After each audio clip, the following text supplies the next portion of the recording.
Good morning! Ayan, pauwi natin galing tayo sa school. Wait lang. Ayan, so, bumili ako ng siopaw. Pang breakfast. Yun ko sa ito. Oh, okay.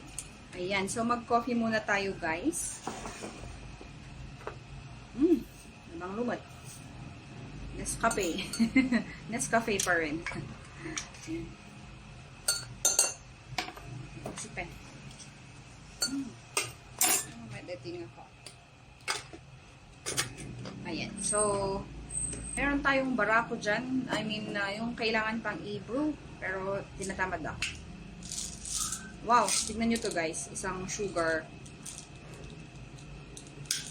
Naka-tablet na sugar. Yan, from Israel yan.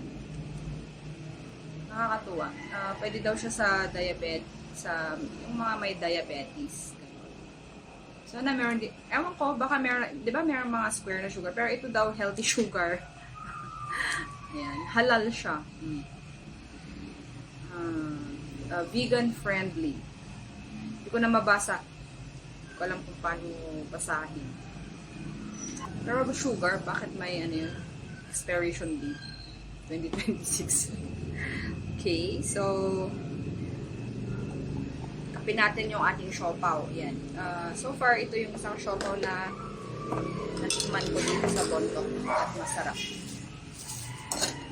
Yan, at lagyan natin ng ating milk. Pero i-froth natin. Manual lang na siopaw. Pero naman kahit pa paano maging special yung kape natin. Oh, yan. Ay, wow, yan. Maganda na siya. Ayan, guys. Ano na? Diba? Yan, ito na.